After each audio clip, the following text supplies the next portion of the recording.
Olá pessoal, sejam todos bem-vindos a mais uma de nossas videoaulas. Então, na nossa videoaula de hoje, vamos continuar estudando listas, e utilizando a implementação através da alocação encadeada. A nossa videoaula de hoje vai ser dedicada à prática de exercícios para uma melhor fixação dos conteúdos ou dos conceitos que foram trabalhados anteriormente. Até pensei em colocar uma imagem minha ali malhando, mas eu acho que não seria muito agradável a vocês, tá certo? Mas vamos dar continuidade. Alguns de vocês podem ter se perguntado ao assistir a nossa última videoaula, poxa, por que não foram feitas as implementações de todas as operações usando recursividade, já que algumas foram implementadas? A resposta para essa pergunta está sendo dada agora nessa nossa videoaula, uma prática de exercícios. Por quê? Eu guardei algumas implementações para a gente poder praticar posteriormente. É isso que vai acontecer agora. Então vamos começar pela implementação recursiva da operação TAM. Lembrando que a operação TAM ela vai nos retornar o tamanho da lista, e esse tamanho reflete a quantidade de elementos. Então vamos lá. Isso aí, pessoal. Apenas a prática vai permitir que vocês tenham a compreensão adequada. Então vamos à implementação. Sempre que a gente falar em recursividade, a gente tem que ter em mente o critério de parada e o passo recursivo. Então, qual seria um bom critério de parada para a nossa função TAM? Se eu tiver uma lista vazia. Se eu tenho uma lista vazia, a quantidade de elementos é igual a zero. Bom, e o meu passo recursivo? Se eu tenho uma lista não vazia, eu tenho ao menos um elemento nessa lista. Então, o tamanho vai ser 1 mais a chamada recursiva para TAM, passando agora o endereço do próximo elemento. Tá certo? Então, vamos dar uma olhada na implementação. Então, temos ali if, exclamação L. O que isso está nos dizendo? Lembre-se, uma lista vazia tem no seu endereço inicial null. Null representa falso. Então, ao negarmos o falso, temos o verdadeiro. Então, se a minha lista for vazia, eu entro nesse if e retorno 0 como tamanho. Agora, se a lista que eu recebi não for vazia, eu vou para o meu else, e aí lá dentro eu vou fazer o quê? Vou retornar 1 mais a chamada para TAM com lnext. Tá certo, pessoal? Espero que vocês tenham acompanhado, porque a nossa videoaula de hoje vai ser direcionada para implementações usando recursividade. Então vamos dar continuidade. Temos agora então a implementação de mais uma das operações do nosso tipo abstrato de dados, lista encadeada. Então agora vamos implementar recup. Lembrando que esta operação recebe uma posição e o endereço inicial da lista e vai verificar se essa posição é válida. Após essa verificação, se tivermos uma posição válida, vai ocorrer o retorno do valor do elemento nesta posição em nossa lista, tá certo? Então vamos à implementação recursiva. Tempo para vocês. Que não tem nenhuma outra forma de adquirir o conhecimento adequado em programação sem a prática. E é isso que a gente vai verificar. Então, vamos lá. O fato de termos uma implementação recursiva não tira a necessidade de verificarmos se a posição fornecida na chamada da função é uma posição válida. Então, se k for menor que 1 ou superior ao tamanho, eu vou entrar no meu if, porque trata-se de uma posição inválida, e vou informar isso ao usuário através da apresentação da nossa string na saída padrão, erro, consulta inválida. E neste caso, faço a opção por finalizar a execução do meu código. Então, eu tenho lá o meu exit. Mas se eu não entrar neste if, significa que eu tenho em K o valor válido para uma posição de um elemento em minha lista. Aí sim. Qual seria um bom critério de parada para a função recup? Se eu quero saber o valor do elemento na primeira posição. Então, se o valor de K for 1, eu tenho, através de L, acesso direto ao valor deste elemento. Tá certo? Então, aí eu vou retornar L referenciado inf. Tá certo? Então, vou para a posição de memória onde o meu primeiro elemento está ocupando, e aí vou para o campo inf deste nó. Tá certo? E retorno o valor. Temos ali, então, if K igual a 1, return L referenciado inf, tá bom? Mas, se eu não quiser o valor do elemento na primeira posição, tem uma posição válida e esta não é igual a 1. Bom, aí eu tenho meu passo recursivo, eu vou chamar, vou retornar o fruto, o retorno de uma chamada recursiva para recup, passando agora lnext e decrementando k em uma unidade. Certo? Então vamos lá. Ó. Return, recup, lnext, k-1. certo? Para vocês entenderem melhor, pensem, né, no caso de uma chamada para saber a segunda posição de uma lista com 3 elementos. Né? Então eu quero saber o valor do elemento na segunda posição em uma lista que tem 3 elementos. Então na primeira chamada eu testo. Opa, o meu K é 2. 2 não é menor que 1 e não é maior que 3, o tamanho de elementos na minha lista. Tá certo? Aí eu não entro no if. Vou agora verificar se o K é igual a 1. Não, K é 2, né? Acabamos de falar. Então não entro no meu segundo if, vou para o meu else. Aí eu vou agora retornar o resultado da chamada para recoup, só que com L next. Então estou passando agora o endereço do próximo. Eu tinha lá o endereço inicialmente do primeiro, agora tenho o do segundo. E K menos 1 vai virar 1. Né? Eu tinha 2, ele vai virar 1. Então na próxima chamada eu olho. K é igual a 1. 1 não é menor que 1. K é igual a 1 em uma lista que nesse caso só tem o quê? 2 elementos, né? Porque eu tinha 3, mas eu me desloquei para o segundo, então tenho 2. Então 1 não é maior que 2. Não entra no primeiro if. Vou para baixo. K é igual a 1. Opa, entro. Retorno a informação. Tá certo? Aí quando eu voltar, né, desempilhar, né, a minha chamada recursiva, aí eu vou ter esse valor do elemento da segunda posição sendo retornado para a primeira chamada. Tá bom, pessoal? Vamos seguir adiante. Lembre-se, estão tendo dificuldade, o problema aqui não é com a estrutura de dados, acredito eu. Deve estar relacionado com a recursividade. Vocês podem parar, né, a nossa videoaula, buscarem mais conhecimentos sobre recursividade e depois retomarem. Nesse ponto eu também lamento por ainda não ter videoaulas sobre recursividade no meu canal, por conta de que eu estou criando o canal pela necessidade gerada pela pandemia, tá certo? Mas esse problema vai ser resolvido em breve. Eu confesso a vocês que foi muito interessante, está sendo, né, revisitar todas as minhas aulas e gerar aulas para uma nova mídia.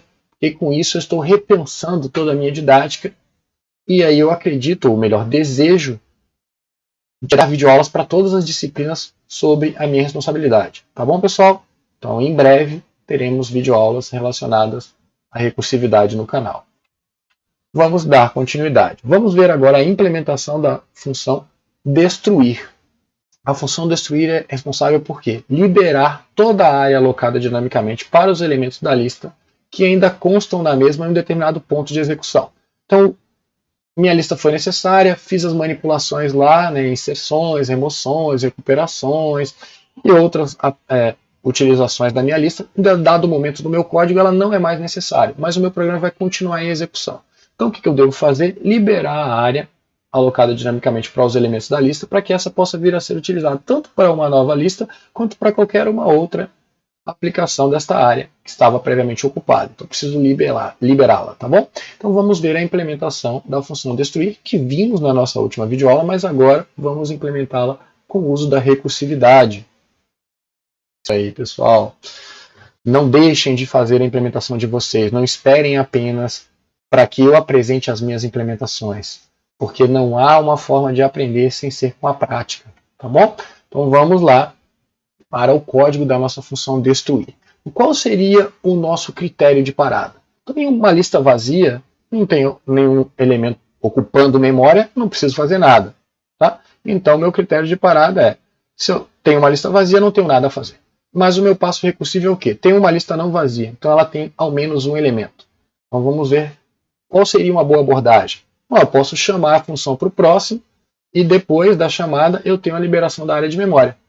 E aí assim eu vou, né, até atingir o meu último elemento da lista e aí venho fazendo a liberação de um a um dos elementos. Vamos dar uma olhada no código.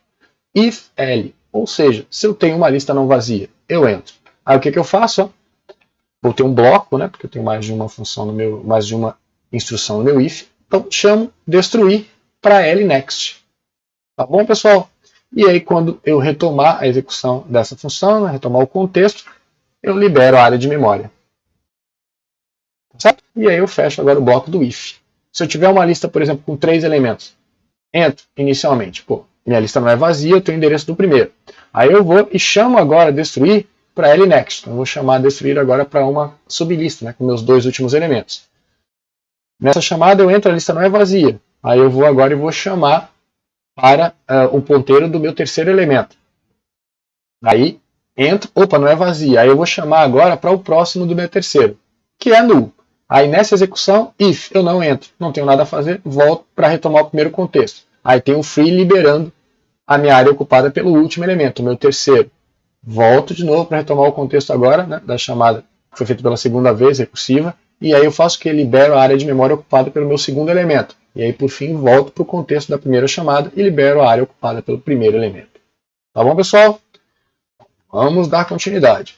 Agora, então, a gente vai implementar, não sei se vocês se lembram, aquelas operaçõezinhas que nós fizemos na implementação quando vimos a primeira implementação de listas, quando estávamos utilizando lá a nossa lista sequencial. Lembram disso? Com a alocação sequencial, armazenava em um vetor, a ordem física correspondia à ordem lógica dos elementos na lista. Então vamos reimplementar aquelas operações. Só que, né, agora eu quero que vocês façam duas implementações para esse TAD, né, lista encadeada, uma implementação sem usar recursividade e uma outra fazendo uso de recursividade. Tempinho para vocês, sempre reforço, não deixem de fazer as suas implementações. Por mais que você tenha dificuldade, tentem. Chegaram num ponto que vocês não conseguiram avançar, aí sim podem olhar minha resposta e aí, com base na compreensão da minha resposta, tentar fazer a implementação de vocês. Tá bom, pessoal? Então vamos então a nossa solução. Lembre-se, inicialmente eu vou fazer uma implementação sem utilizar recursividade. Então nesse caso eu vou ter uma variável auxiliar, né, para que eu consiga percorrer a minha lista, não é isso? Então vamos lá. For ali, então a primeira coisa é inicializar T com o tamanho da lista. E aí depois eu verifico. T é maior que 0, aí eu vou entrar no meu for. O que eu vou ter dentro do for? A comparação do meu elemento, da informação contida no meu elemento dessa posição com o valor que eu estou buscando, para ver se pertence à minha lista. Se eles forem iguais, o valor pertence à minha lista, eu retorno 1, como o enunciado determinava. Agora, se por acaso eu não entrar no if, não executo o return, aí eu continuo no for. Eu vou lá agora, decremento t, né? Vai, né, descontar uma unidade no valor e passo para o próximo, né, com L recebendo L next. E aí volto para testar. T ainda é maior que 0? Sim, então ainda tenho elementos na lista para verificar se o valor dessa posição corresponde ao valor que eu estou buscando para ver se pertence à lista. Faço a comparação. Então, se eu sair do for porque o meu T se tornou 0, ou seja, eu percorri toda a minha lista, mas não encontrei o valor que eu buscava, aí eu vou executar return 0, como o enunciado solicitava. O retornar 0 corresponde ao falso na minha função pertence. Então tem um detalhe nessa minha implementação aí que gera muita ineficiência por parte desse código. Vocês conseguiriam identificar? Então, parabéns para quem conseguiu identificar que a chamada a TAM ali é um grande problema. Por quê? Como nós vimos na implementação de TAM, eu preciso percorrer toda a minha lista. Então eu percorro toda a minha lista para saber quantas vezes eu vou precisar me deslocar em elementos para percorrê-la novamente. Então essa é uma implementação ineficiente. Então vou mostrar uma implementação alternativa para vocês. While L. Então, enquanto eu tenho elementos na lista. Aí o que eu faço? Comparo a informação, né, deste primeiro elemento nessa minha sublista com o valor que eu busco. Se for igual, return 1. Quando executo o return, eu paro a execução da minha função e retorno o valor que eu tenho ali, né? No caso de uma função que tem um tipo de retorno. Eu posso ter uma função com tipo de retorno void e eu uso apenas o return sem passar nenhum valor, tá? E aí finalizo a execução da mesma forma, só fazendo essa ressalva. Mas vamos lá então. Então, enquanto eu tenho elementos na lista, eu verifico se a informação do elemento referenciado, né, por L é igual ao valor que eu procuro. Se for, retorno 1. Agora, se eu não entrar no if, então eu atualizo o L, passando ele para next. Tá certo, pessoal? E fecho o bloco do meu while. Tá bom? Então, se eu sair do while sem nunca ter entrado no if interno, significa que o valor que eu procuro não pertence à lista. Aí eu retorno 0.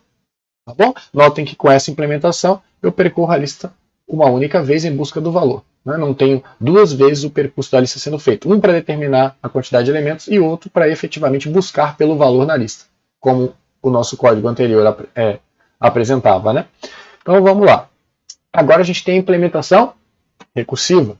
Então qual seria um bom critério de parada para pertence? O que vocês acham? Pense comigo. Se a minha lista for vazia, o valor que eu procuro está contido na mesma? Não. Eu vou retornar 0. Então, se eu não tiver uma lista vazia, aí sim eu devo procurar pelo valor. Então, vamos dar uma olhada. If L. Então, tenho uma lista não vazia. Então, o que eu devo fazer? Nesse caso, eu vou ter um bloco no meu if, tenho mais de uma instrução lá dentro. Primeira coisa é buscar, né, para ver se o elemento que está sendo apontado por L contém no campo inf o valor procurado. Se isso for verdade, eu retorno 1, como enunciado determinado. Agora, se eu não entrar no if, aí eu tenho o que? O retorno do resultado da chamada recursiva para a função pertence, só que eu passo agora Lnext e o mesmo valor. Tá certo, pessoal? E aí eu fecho o bloco do meu if. Se eu, né, entrar ali na minha chamada e a minha lista for vazia, aí eu retorno 0. Tá bom, pessoal? Vamos dar continuidade.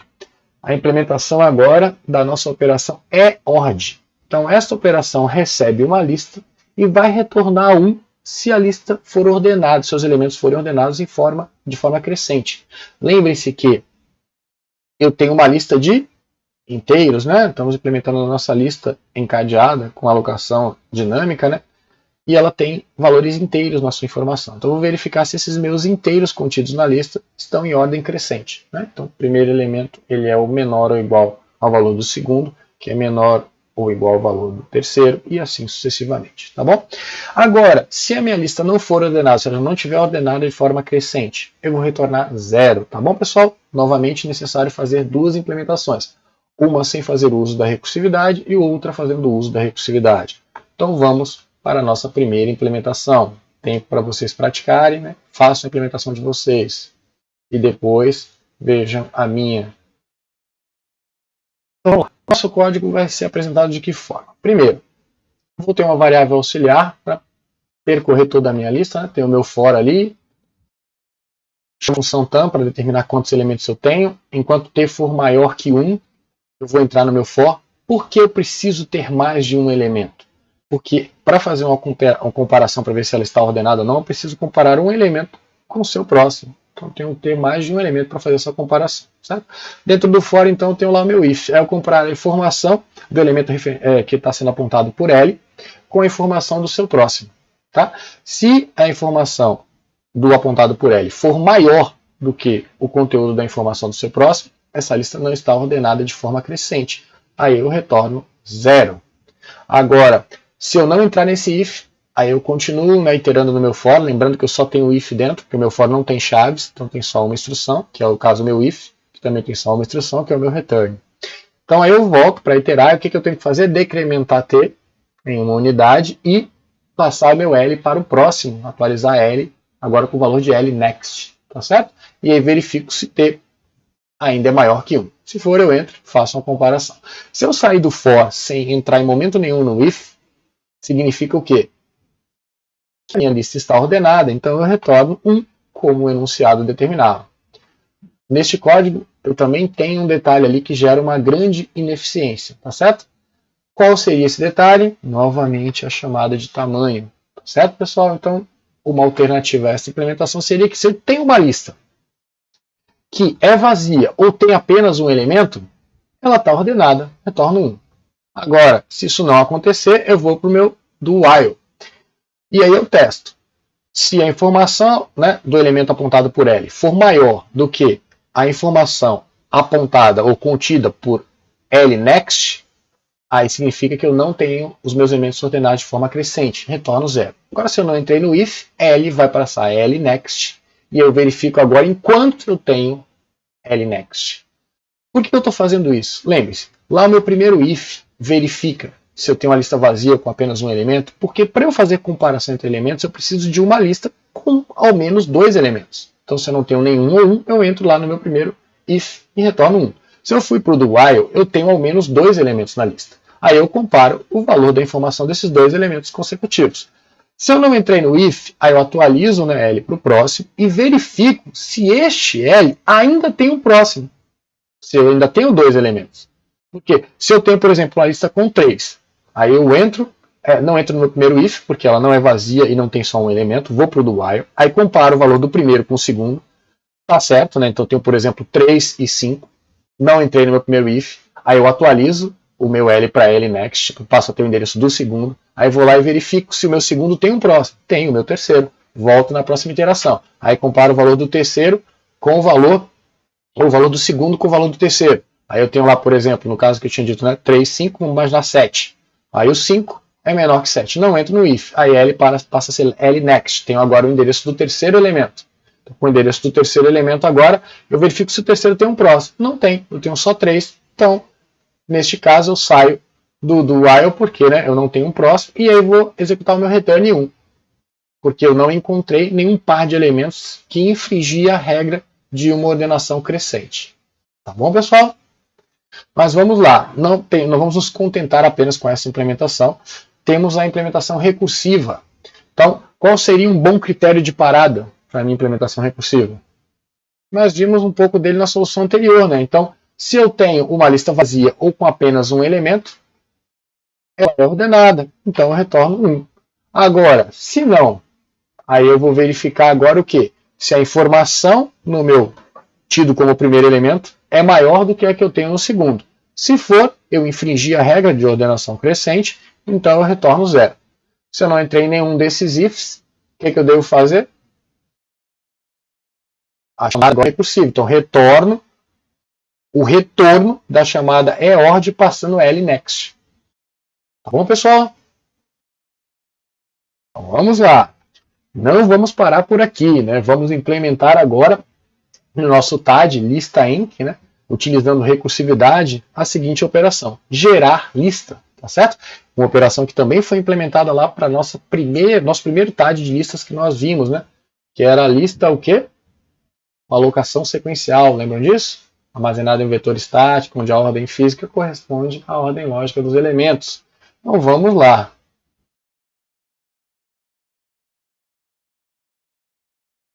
Bom, pessoal, certo, eu fazer essa implementação. Um detalhe importante, lembra-se que lá no início, quando a gente viu os conceitos de listas, né, nós vimos que temos as operações básicas, por exemplo, inserção, retirada, e etc. E vimos que com base nas operações básicas nós podemos implementar operações não tão triviais. Gerar lista, né, onde eu recebo dois valores que correspondem aos limites de intervalo fechado e gero uma lista de inteiros com os valores contidos nesse intervalo, é uma operação que se vale das operações básicas. Lembram disso? De criação de lista e inserção de elemento.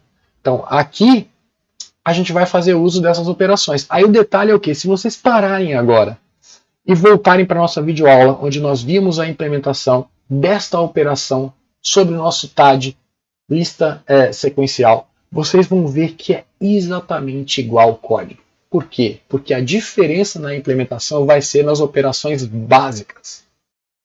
Elas vão ser utilizadas aqui. Então, em resumo, primeira coisa que eu vou fazer, mesmo código, vocês podem voltar lá na videoaula e conferir. Eu vou verificar se o meu intervalo é válido. Então, se porventura o primeiro valor do meu intervalo for superior ao último, eu tenho um intervalo inválido. Aí eu informo isso ao usuário e vou fazer a opção por finalizar a execução do meu código. Tem um exit ali. Agora, se eu não entrei nesse if, aí simplesmente eu tenho o quê? O meu else e o meu critério de parada, que é quando eu tenho só um elemento. Tenho só um elemento, aí eu crio a minha lista e vou inserir este elemento. Então eu vou inserir em PL o valor M na primeira posição. Tenho uma lista vazia inicialmente, né? Porque aqui vai ser o meu critério de parada e ele só vai ser chamado lá quando a gente chegar a ter só um elemento. A gente cria, insere na primeira e depois vai voltando, né, nas camadas para fazer as inserções dos demais elementos. É o mesmo código. Então no meu else agora eu tenho o quê? O meu passo recursivo. Então o que eu faço? Eu chamo geralista, né, o meu PL, M mais 1, vou me deslocando para o final, né, e o mesmo N ali.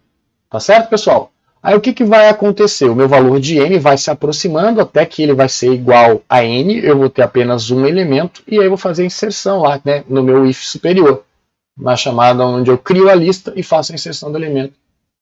Que tanto faz ser o valor M aqui, né? Tanto faz ser M como N, e eu faço a inserção na primeira posição.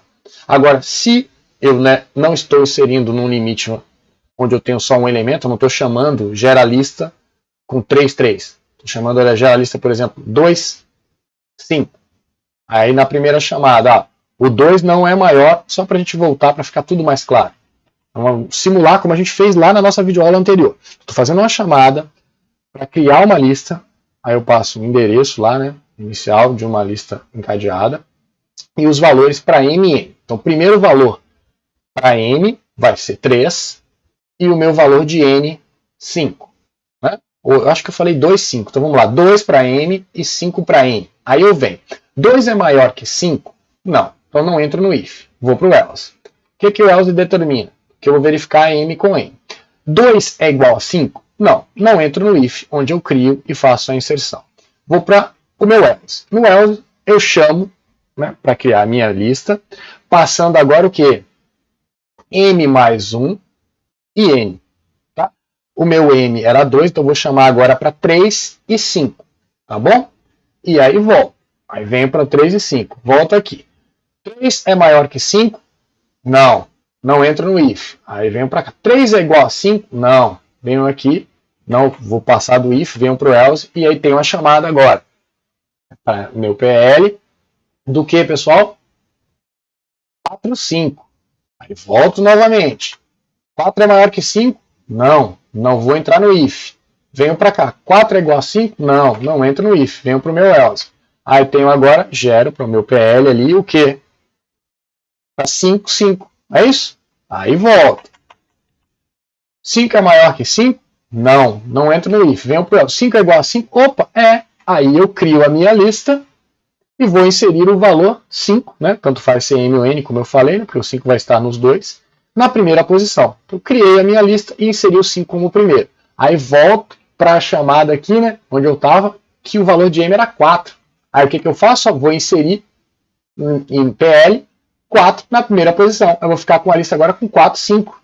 Aí volto, né? Porque agora eu tenho só o fechamento aqui. Volto para o ponto em que eu chamei gera a lista e eu tinha em M aqui o 3, vou ficar com a lista agora com 3, 4, 5. E aí volto para a chamada onde o meu M era 2, eu vou ficar com 2, 3, 4, 5 na lista. Tá certo, pessoal? Espero que todos tenham conseguido obter a compreensão. Por fim, agora, eu vou solicitar a vocês que, com base no TAD lista enc, que acabamos de implementar, né, as operações, construa um programa que ofereça ao usuário a possibilidade de inserir, remover e consultar o valor de um elemento em uma lista, bem como imprimir a sequência de elementos contidos na mesma.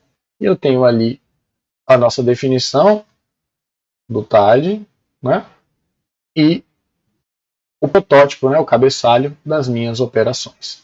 Aí só vou destacar o que? Esse é um exercício de fechamento, porque todos vocês, em algum momento, deveriam ter implementado algo dessa natureza. Por quê? Para verificar se a lista estava sendo construída, estavam sendo inseridos os elementos de forma correta, se o tamanho estava sendo atualizado de forma correta, né, fazer retiradas, depois apresentar o valor dessa lista na saída padrão. Então, o objetivo com esse exercício é qual? Fazer com que quem não implementou até agora um programa que testasse o seu TAD, o faça, tá certo? E aí, eu vou deixar em aberto essa implementação, não vou mostrar um código, para que vocês efetivamente corram atrás disso, já que trata-se de um exercício elementar para que vocês consigam efetivamente testarem a implementação dos TADs de vocês. Tá bom, pessoal? Então, façam um exercício aí. E agora acho que todos devem estar felizes, né? Porque a nossa videoaula acabou. Então, eu agradeço a todos, né, que ficaram até aqui e eu vejo vocês na nossa próxima videoaula. Valeu, pessoal!